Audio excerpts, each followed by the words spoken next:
r/TooAfraidToAsk. Big Tachi6 says, has the world forgotten philosophy or culture? Is everything just politics and economics? Every question I ask about moral values or philosophy or society or community inevitably is interpreted as a fundamentally political question, or one with an economic class basis. Did I miss something in the last 20 years, where everyone just agrees that life is about power and money and nothing else? Professor Chaos says, if morality, culture, and politics were depicted in a Venn diagram, there would be a lot of overlap. Verus_res_2 says, this is accurate, but another way to put it might be that when politics and economics are relatively peaceful, we have more time for philosophy and culture. It's not like they went anywhere, they are just being overshadowed. The human heart can only hold so much at once. No Filter No Limits says, politics and philosophy have been deeply connected since the beginning of time. Our politics reflects our social, cultural, economic and philosophical values. Why do you think philosophy should live on a vacuum, away from real-world implications? Zigzag ZZod says, politics and economics are inherently philosophical questions. The former requires a philosophy about how power should be exercised and by whom, while the latter is about how resources should be distributed in a society. There are philosophical questions that are not connected to politics and economics, but all politics and economics rest on a foundation of philosophy. Philosophy cannot be separated from its practical real-world effects, and the value of a philosophy derives from the value of those effects. Nighthawk 252 says, is this something you find on Reddit, or on the outside? Tried to skim your profile to see what you're talking about, but didn't find anything that seemed to be along these lines. SN00Care123 says, at its most low definition level, politics is just the enactment of a philosophy. That said, it seems to me what's happened is that Nietzsche predicted an outbreak of an ideology culture that is a poor replacement for religion as a foundation of meaning, and, as with religion, if you pose a question that challenges someone's values at a meaning level, you'll trigger a defensive response, and thus it will be irrational. I'm an atheist FYI. r/TooAfraidToAsk. Unlucky_isopod2672 says, what's the name for that sound sensation when you fart while on your period and it gets trapped between your ass and your pad? Is it red thunder? I think it should be red thunder, lol. Spottany1982 says, I'm more fascinated by the farts that roll forward and get trapped in the crotch canoe. Bean_paste888 says, Dutch oven subcategory. Kicks for me from IL says, this is, frick, I'm hilarious lol.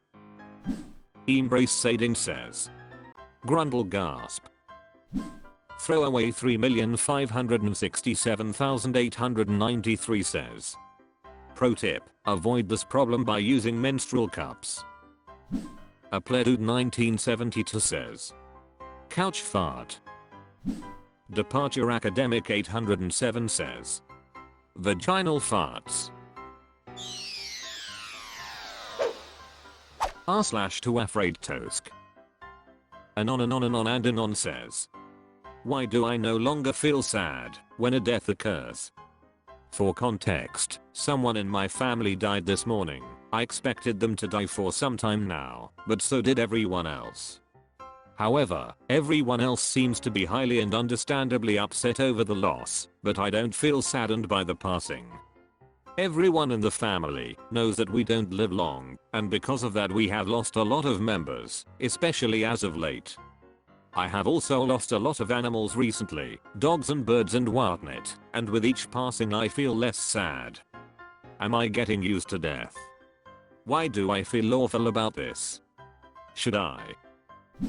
Hickman17 says, knowing a death is probable, particularly if the person lived a long life, should help with the acceptance. An elderly person dying after it being known for years doesn't have the surprise/tragedy. people accept it at different times based on relationship. Spottany 1982 says, I understand the numb feeling. My beloved cat who I had over 20 years died, and I expected to be more, ed up over it. I mean I am, but I was more upset when she was simply old. Death felt oddly like a relief. r/TooAfraidToAsk. Anonymous account 183 says, if someone lives after trying to end themselves, what happens after? I guess this is a US specific question, because that's where I live. But do they just let you out after you're stable, or do you get locked in a psych ward? Ranchet_Giza says, you usually spend some amount of time in the psych ward until they decide you are not a danger to yourself, or your insurance runs out. Then you go back to your regular life and deal with friends, relatives and neighbors giving you odd looks. I've seen at least one picture of a guy who used a shotgun, failed, blew off most of his nose and quite a lot of his lips. He must get some really odd looks. Mytheron says, depends on the circumstances. From personal experience, not me, but someone I'm close to, there is observation, consultation with a therapist, and release if they feel you aren't an immediate threat to yourself or others. Usually a minimum of 2 to 3 days of evaluation, if they view the attempt as serious. The police also usually get involved and follow up to make sure you're getting help after you're out, at least they did in our case. Inevitable_number 351 says, you go to a psych ward for a period of time. You will see a psychiatrist and therapist while inside, and release you when they determine you are not a danger to yourself or others. This can be anywhere from 3 days to a few months, depending on the facilities. They will redirect you to outpatient care after release. In some cases this will be connecting you with a psychiatrist and therapist, while in more serious cases this can be a rehab facility. r/TooAfraidToAsk.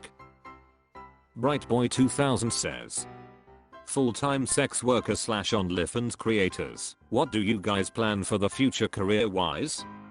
I'm not talking about guys who keep working in the industry until they're 60. I'm talking about creators whose whole selling point is their young looks. I have talked to some gay porn stars who retired at 25 to 30 and then either lived as housemakers or did small-time blue-collar work because they hadn't built a foundation for traditional white-collar careers, engineering, investment funds, etc.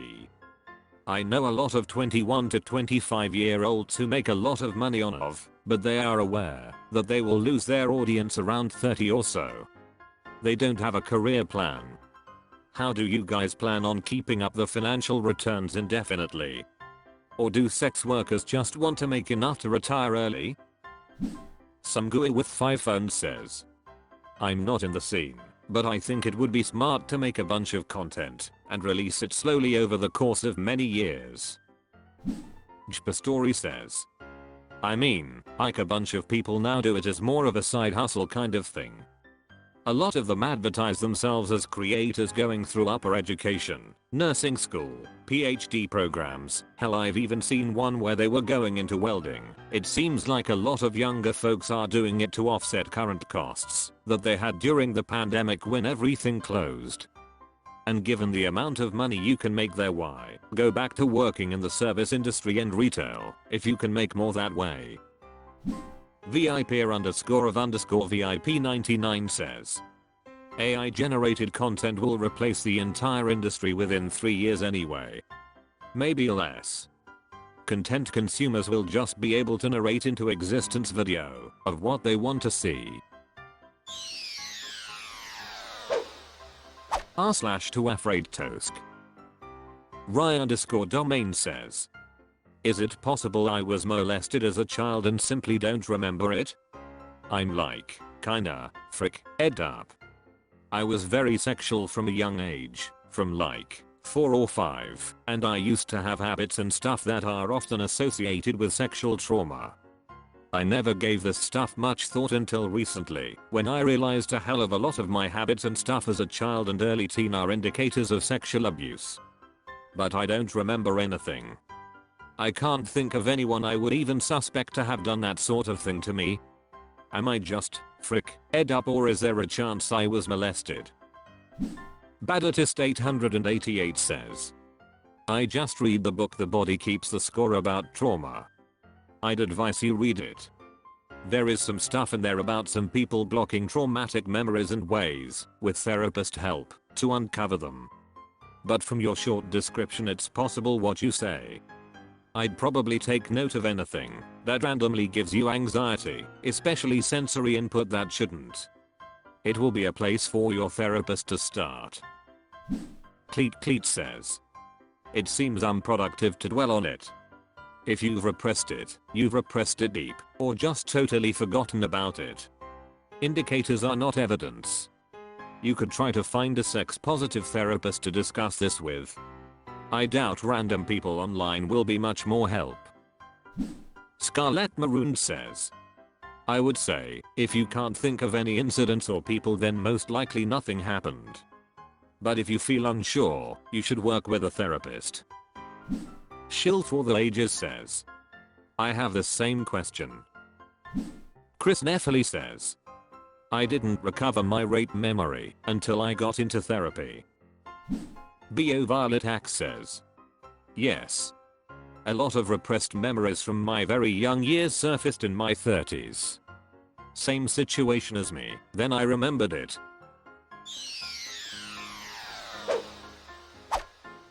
That's all for this video. Was it good? I know not, for I'm a robot. Thank you for watching. Please subscribe. This video is the product of an automated process.